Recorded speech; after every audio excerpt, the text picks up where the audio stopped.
Animal Crossing New Horizons finally comes out next month, and that means we are likely going to be seeing more gameplay of it here soon, in either a Direct or an Animal Crossing centered one. While the wait for the new Direct has been a bit painful, we have been getting a few new images that is keeping us going, that's showing off new things like stairs, and even returning features like morning aerobics, which hasn't been seen since the first Animal Crossing on the GameCube. We've also gotten over 200 renders of villagers and some special characters who are showing up in the game. Despite all of this, however, there are a few things from previous Animal Crossing games that we haven't really gotten any coverage over yet, so today I'm going to be going over 10 things that we still need to see for Animal Crossing New Horizons. But before we do, if you enjoy this video, then make sure to leave a like or maybe even subscribe for more on Animal Crossing and anything Nintendo Switch. But with that being said, let's jump into 10 features that I think we still need to see for Animal Crossing New Horizons. One feature that I really love that's been in every Animal Crossing game has been the museum. It's one of the biggest projects to complete in any Animal Crossing game, and while I've never been able to complete it, my goal is to finally 100% complete it in New Horizons. If there is one at least. So far, we haven't seen the museum at all. It definitely seems like that's something that would be added later on into your town though. That does make it hard for me, as I always donate the first of whatever I get to the museum, but I think I'll survive if it comes a little later than the start. We have seen that fossils are in the game, so I doubt that it'll be cut. Building off of the museum, I wonder how big the encyclopedia will be. They usually add new fish and bugs to each game, and in my opinion, the more the better. I always like filling it out with new creatures from around town. We also haven't seen paintings and art pieces yet, which I think will still be there, and Red will act similar to New Leaf, where he would appear in town every once in a while. Hopefully the museum doesn't come too late into the game, but I'd want to work on completing it as soon as I can. But either way, I can't wait to see it. Somewhat building off of the museum is the other stores like retail and the Amiibos sisters. Stores have always been a core part of Animal Crossing, and as of now, we only know of the one run by Tom Nook and Timmy and Tommy. We know that some more stores will open up as you progress through the game though, so we will likely get to know a few of those before the game launches. I'm sure that while many items will be craftable, not all of them will be. That's why I'm going to say the Amiibos sisters would still be worthwhile. Retail would let you sell things for a better price than Nook's shop does, just like a New Leaf. I really want them to show how your town can evolve over the course of the game, even if not very in depth. Also, where will these stores be? Will they be in the center of town like Tom Nook's is, or will they be placed somewhere else instead? Another question we'll have to wait and find out about. There are many stores and characters that we haven't seen yet that I really hope we do soon in a Direct. Now something that every player of Animal Crossing sits through is of course the opening. We know pretty much nothing about how this game will start, aside from you arriving by plane by the Dodo Airlines to a deserted island. Will we be able to see Rover on the plane, and will we be able to choose from a selection of maps on how we want our town to look? I'm sure Rover will be there, but I'm really curious about the map. Another thing is how our character will look at the start. In previous titles, it was based on how you would answer Rover's questions. However, here it looks like we may finally be able to customize our characters to look like how we want them to from the very start. This is one of my most requested features, so I really hope it's in here.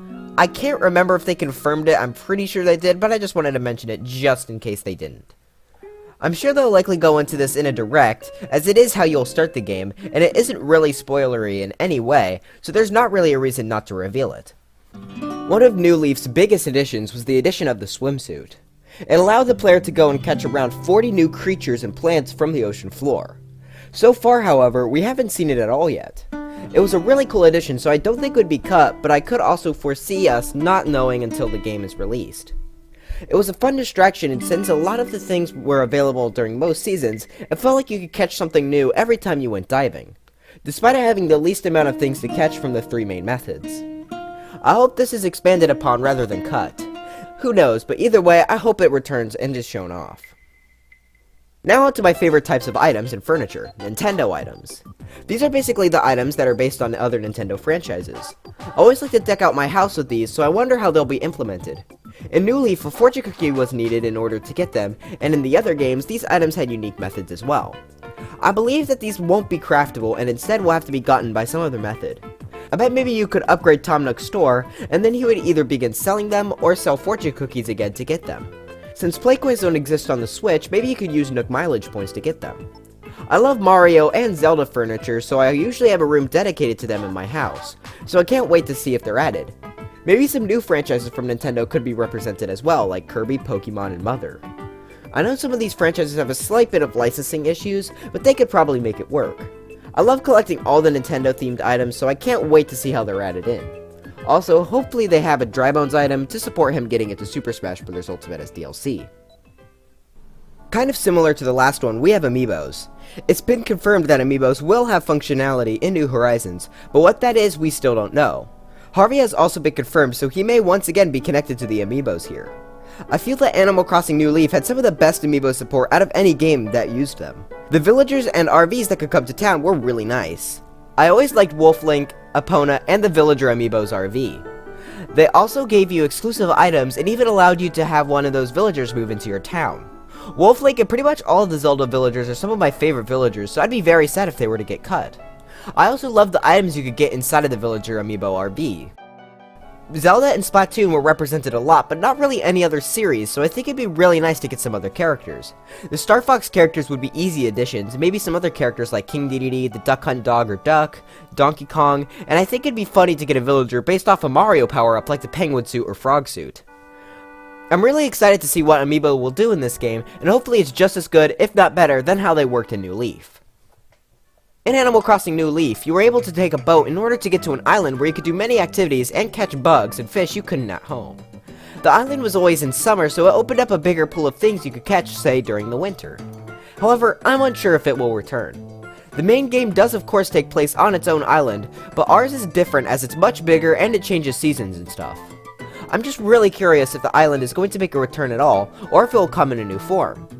In the box art, we see Harvey on his own little area, so maybe the island is for Amiibos this time around. I'll also wonder if there will be another huge Bell exploit again there, because if you didn't know, you could go to the island every night and probably make around 3 million, 2 million bells a night. Either way, I just want to know if this is a returning feature or not. Now, as we all know, Isabelle is the mascot of Animal Crossing, and they definitely don't seem like they plan on cutting down her importance anytime soon, with her getting a pretty heavy focus in a new trailer, and her being added to Super Smash Bros. Ultimate on the base roster. However, since we don't seem to have any form of mayor on our island, what will Isabelle's role be? From what I could tell, she seems to work for Tom Nook based off her uniform in the new renders. She likely won't be there from the start, but I think she will instead eventually enter your town as Nook's new employee. Since I don't think they're going to want to cut down her importance, I bet she'll have a big role in growing your town. Maybe even she will eventually become the mayor of your island. I'm really excited to see where they take her character, and while I don't think they'll show off her endgame in the Direct, I bet they show off her initial role a little bit.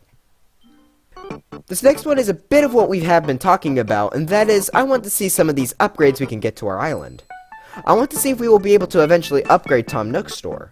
Since it starts out as a tent, I bet we are going to be able to make it into a building and have it sell more things. Maybe we could even have it move somewhere else instead of just being in the center of the area. This segment is very short, I just want to see how our towns can be upgraded and some of the ways that we can change things around there. Now finally, we have public works projects. Now with the amazing addition of being able to place any furniture outside, the public works projects have almost become useless. I do say almost, however, as there are a few things that would require some sort of public works project system to function. For example, bridges and the stairs we saw earlier. I think it's likely we will be able to build and decide where to build those. The question is, how? Will we have to donate bells or maybe even crafting materials to Lloyd so we can build it?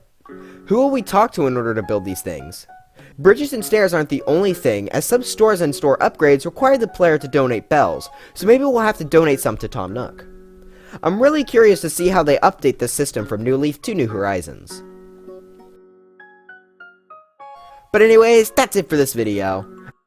At the time I'm making this, we only have about 40 days until we finally get to play this game. What feature do you all want to know more about in the Direct? Let me know in the comments. If you enjoyed this video, make sure to leave a like and maybe even subscribe, as that helped me out a huge bunch. I hope to stream this game once it drops, so stay tuned for that because I'm really excited for this. It's been one of my most anticipated games since the Switch was announced. Links to my Twitter and Discord server are in the description. I don't have a 3DS capture card, so I did need to borrow some footage for this video, so links to all of those videos in the description along with the images that I used.